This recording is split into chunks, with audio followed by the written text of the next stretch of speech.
2,000 years ago, one trade route changed the world. The Silk Road didn't just move silk and spices, it built empires, spread religions, and shaped the world we live in today. Now, China is bringing it back, but this time it's bigger, way bigger. We're talking trillions of dollars pumped into highways, railways, ports, and even entire cities. Over 140 countries are involved, and at the heart of it all, China, aiming to reshape global trade on an unprecedented scale. Some call it a game changer, a new golden age of trade. Others say it's a power move, pulling countries into a web of debt. So, is this the future of global commerce or a geopolitical trap? My name is Shyam, and let's unravel this thread.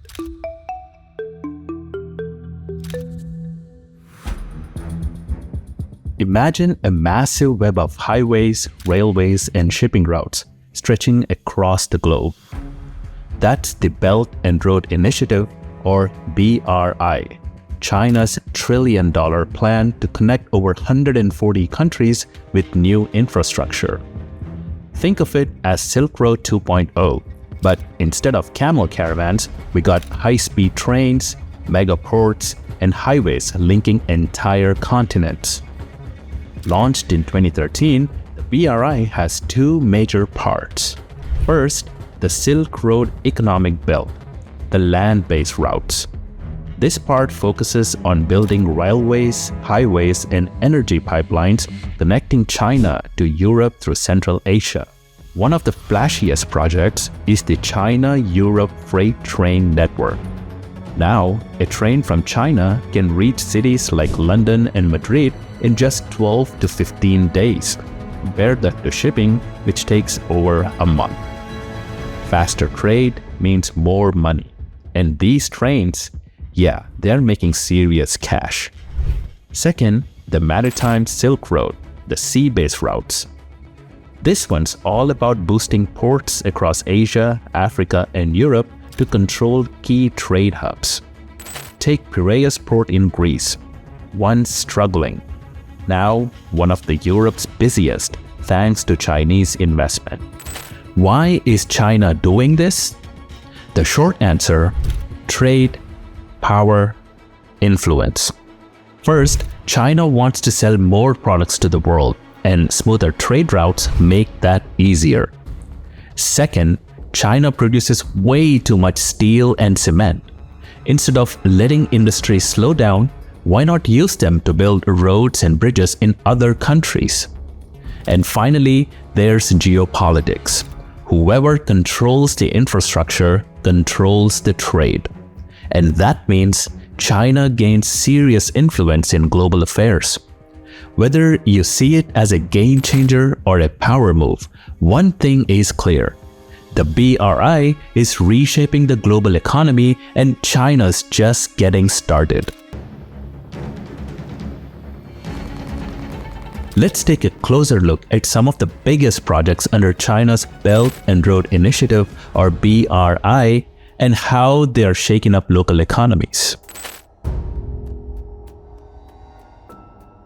First up, we have the China-Pakistan Economic Corridor, or CPEC, a massive $65 billion investment aimed at upgrading Pakistan's infrastructure and energy sector.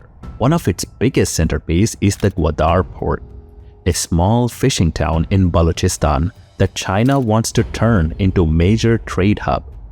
Some even call it Pakistan's Dubai. But here's the catch. While billions have been poured into development, many locals still don't have basics like clean water and electricity.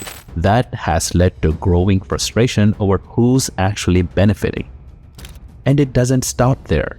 Security issues are another big headache. Groups like Balochistan Liberation Army have attacked Chinese workers, adding tensions to China-Pakistan relations. Then there's Pakistan's energy problem. China has built power plants, but the electricity they generate is too expensive. Now, Pakistan is struggling with debt, and trying to renegotiate payment terms while searching for cheaper energy alternatives.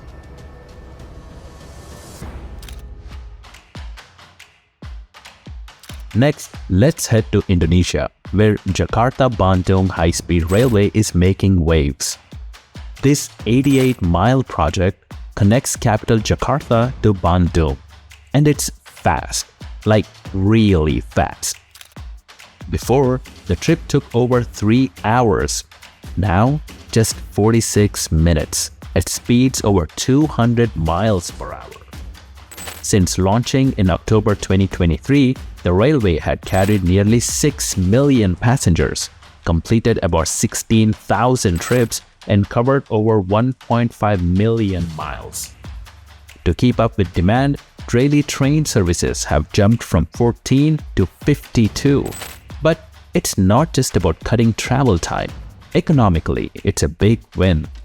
Between 2019 and 2023, the project has added about $5.6 billion to GDP of Jakarta and West Java. Plus, since it runs entirely on electricity, it's cutting fuel costs, saving Indonesia around $200 million a year. So what's the verdict? Projects like the Jakarta-Bandung Railway shows how the BRI can boost economies and cut emissions. But others, like the CPEC, highlight the risks: debt, security concern, and uneven benefits. China's grand vision is still unfolding, but one thing's clear: the Belt and Road Initiative is reshaping economies in a way the world is still figuring out. If you're enjoying this breakdown so far and want to see more like this, hit that like button. It really helps the channel grow. And if you're new here, consider subscribing so you don't miss the next episode. Now let's get back to the story.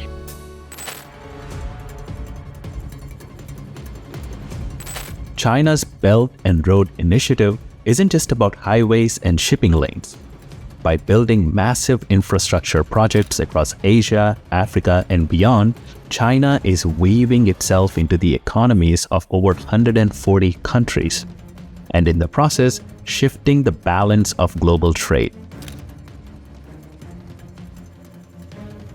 For decades, global trade was centered around the US and Europe, but China is flipping the script, creating new trade routes that connect Asia, Africa, and Europe without relying on Western-controlled shipping lanes. More trade now flows through Chinese-built railways, highways, and ports, giving Beijing serious leverage in global commerce. Not everyone is on board with this. You've probably heard the term debt trap diplomacy. The idea that China lends billions to developing nations, and when they struggle to repay, China gains control over key assets. Take Sri Lanka's Hambantota Port, built with Chinese loans. But when Sri Lanka couldn't keep up with the payments, they handed over a 99-year lease of the port to Chinese company in 2017. Critics argue this is how China extends its influence, by locking countries into a financial dependency. And it's not just Sri Lanka. Pakistan, Zambia, Kenya all have faced debt struggles tied to BRI projects. To keep things afloat, some countries have renegotiated their loans, and China has started restructuring debts to avoid major economic collapses. Because, let's be real, a failing economy isn't good for business either.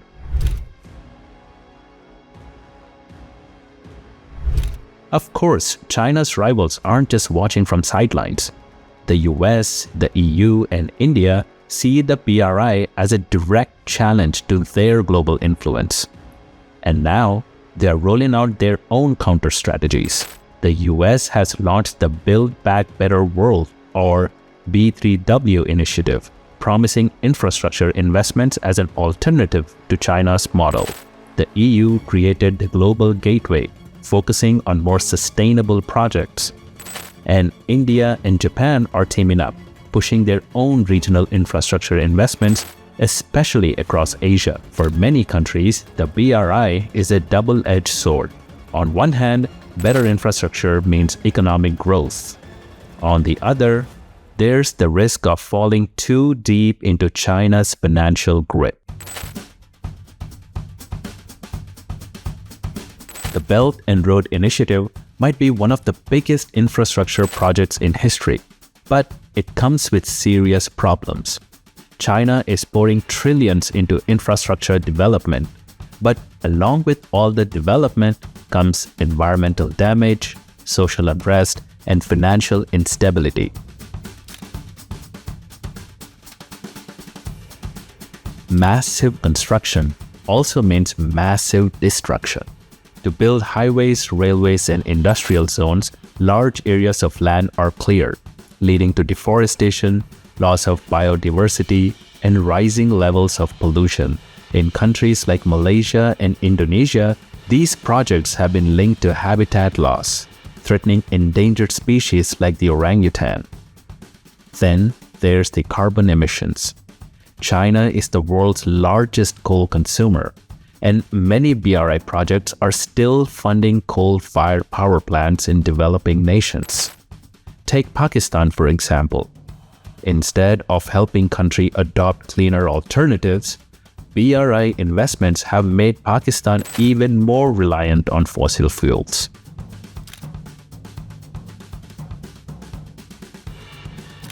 And it's not just environment. People are being displaced too. Some communities have been forced to relocate to make way for construction, often with little to no compensation. The Jakarta-Bandung high-speed railway in Indonesia displaced locals and sparked protest over land rights. In Kenya, the Mombasa-Nairobi railway was built through wildlife reserve, disrupting animal habitats. Many workers on BRI projects face poor wages, unsafe conditions, and long hours. In Pakistan, Zambia, and Sri Lanka, reports suggest Chinese companies bring in their own workers instead of hiring locals. That means local economies are left out of equation.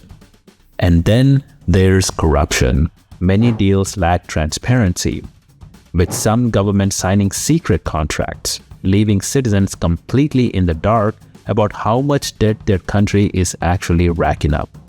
So what's next? Despite all these issues, China isn't slowing down.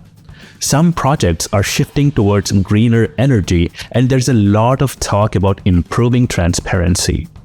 But concerns aren't going away, especially for countries drowning in massive debt. So will BRI lead to long-term prosperity or just deeper financial struggles? That all depends on how these problems are handled in years ahead. We've explored the grand vision behind China's Belt and Road Initiative, how it's reshaping global trade, building massive infrastructure, and creating new economic alliances. We've seen success stories like the Jakarta-Bandung high-speed railway, but also major challenges from Sri Lanka's debt struggles to concerns over environmental damage and political tensions. The BRI is a bold gamble, packed with both huge opportunities and serious risks. So where does it all go from here?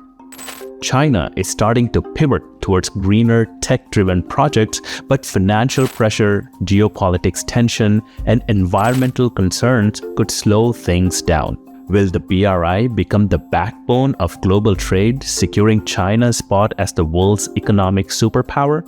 Or will mounting debt and growing pushback force Beijing to scale back its ambitions? That's where you come in. Is the new Silk Road a game-changing vision that will reshape the world, or is it a risky power move that could backfire? Drop your thoughts in the comments. I'd love to hear what you think. And if you found this breakdown interesting, don't forget to like, share, and subscribe for more deep dives into the forces shaping our world. Thank you for watching, and I'll see you in the next one.